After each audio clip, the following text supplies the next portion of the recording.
অনুগ্রহ করে মনে রাখবেন, এই অনুষ্ঠানে অংশগ্রহণকারী ব্যক্তিদের সমস্ত মন্তব্য এবং মতামত একান্তই তাদের নিজস্ব। এটি কোনোভাবেই ইন্ডিয়া পোল্ট্রি নিউজ চ্যানেলের নিজস্ব অবস্থান বা দৃষ্টিভঙ্গিকে প্রতিফলিত করে না। এইসব মন্তব্যের সত্যতা বা নির্ভুলতা যাচাই করা দর্শকের ব্যক্তিগত দায়িত্ব। চ্যানেল কর্তৃপক্ষ এর জন্য কোনোভাবেই দায়ী নয়। আধুনিক পোল্ট্রি শিল্প যন্ত্র নির্ভর। আধুনিক লেয়ার ও ব্রয়লারের ফার্মগুলোতে সম্পূর্ণ স্বয়ংসম্পূর্ণ ব্যবস্থাতে নিয়ন্ত্রণ করা হয় সবকিছুই। ব্যাকইয়ার্ড ফার্মাররাও কিন্তু পিছিয়ে নেই। দর্শক বন্ধুদের ইন্ডিয়া পোল্ট্রি নিউজের আজকের এপিসোডে সুস্বাগতম। বাংলার পোল্ট্রি জগতের সমস্ত খবরের হদিশ পেতে সাবস্ক্রাইব করুন আমাদের চ্যানেল।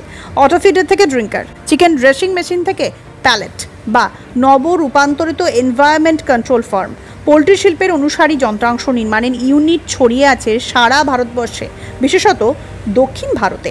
পশ্চিমবঙ্গে এইসব অত্যাবশ্যকীয় যন্ত্রের নির্মাণ পরিকাঠামো কতটা স্বয়ংসম্পূর্ণ? পোল্ট্রি ফেয়ারে প্রদর্শিত আধুনিকতম যন্ত্রপাতির সম্ভার, পশ্চিমবঙ্গে তার বিক্রেতা কোথায়? পোল্ট্রি শিল্পের বিভিন্ন প্রয়োজনীয় সামগ্রীর খুচরো বাজারে ইন্ডিয়া পোল্ট্রি নিউজের সংবাদদাতা আজ বাজার সরকার ক্যামেরার বুম রেকর্ড করলো বিকিকিনির পরিস্থিতির কথা। এই ব্যবসাতে কতদিন আছে? অনেক বছর। আচ্ছা, আপনি কি প্রথম থেকে ম্যানুফ্যাকচারিং শুরু করেছিলেন? না, আগে এমনি ছিল, হাউস হোল্ড আইটেম ছিল, তারপরে ম্যানুফ্যাকচার করেছি, তারপরে এখন আউটসাইডে টোটাল আমরা সাপ্লাই দিচ্ছি। আচ্ছা, আউটসাইডেও আপনারা সাপ্লাই দিচ্ছেন। আচ্ছা, বাংলাতে তো পোলট্রি শিল্প এখন বেড়ে গেছে অনেক। সরকারও ডিম উৎপাদনের দেশের প্রথম স্থান অধিকার করেছে। আপনাদের ব্যবসা কি সেই অনুপাতে বাড়ছে? হচ্ছে, কিন্তু মাঝে মাঝে একটু ডাউন হয়ে যায়। বৃষ্টি যেমন আছে ওদের একটু ফার্ম হয় না, ওদের একটু অসুবিধা হয়। আচ্ছা, এমনি মানে প্রাকৃতিক সমস্যা ছাড়া এমনি কোনো রকম অসুবিধা হচ্ছে না। আচ্ছা, ব্যবসার কাঁচামাল আপনারা কোথা থেকে সংগ্রহ করেন? বড় বাজার থেকে আসছে, বাইরে থেকে আসছে, কলকাতার বাইরে, পশ্চিমবঙ্গের বাইরে থেকেও আসছে। আচ্ছা, দক্ষিণ ভারতে পোলট্রি শিল্পে উপযোগী বিভিন্ন রকমের যন্ত্রপাতি তৈরির ইউনিট গড়ে উঠেছে। আমাদের রাজ্যে কম কেন?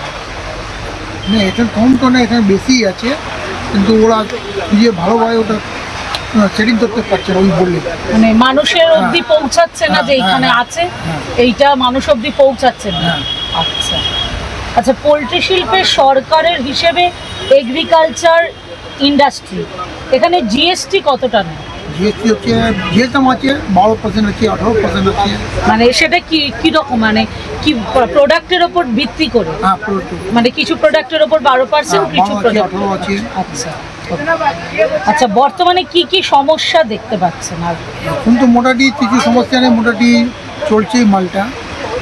আচ্ছা, আর সমস্যাগুলো তাহলে দূরও করার মধ্যে সেরকম এখনো কোনো সিচুয়েশন আসেনি, কারণ যেহেতু এরকম কোনো সমস্যা আপনারা। এটা তো মানে মাঝখানে যেমন আপনার 8-10 বছর আগে বার্ড ফ্লু এসেছিল, সেটা আলাদাই জিনিস হয়ে যায়। আচ্ছা, সেটা তখন সরকারভাবেই আপনাদেরকে সাহায্য করা হয়েছে। আচ্ছা, আগামী দিনে ব্যবসা বাড়ানোর কি পরিকল্পনা আছে? হ্যাঁ, নিশ্চয়ই। আচ্ছা আচ্ছা, পশ্চিমবঙ্গ ছাড়া আর কোন কোন রাজ্যে আপনাদের ডিলার ডিস্ট্রিবিউটর নিয়োগ কি করেছেন? ডিলার ডিস্ট্রিবিউটর কোনো নেই, আমাদের ফার্ম থেকে ফার্ম কন্ট্যাক্ট বেশি হয়, বাস এমনি বাজারেও এমনি মাল যায় আপনার আউটসাইডে। মিদনাপুর আছে, বর্ধমান আছে, সব জায়গায়। পশ্চিমবঙ্গের বাইরে আপনাদের ফার্ম টু ফার্ম আপনারা ডিস্ট্রিবিউট করছেন। পোল্ট্রি শিল্পের এই ধরনের আরও আকর্ষণীয় ভিডিও দেখার জন্য আমাদের চ্যানেলটি সাবস্ক্রাইব করুন এবং ফেসবুক পেজটি ফলো করুন। ধন্যবাদ।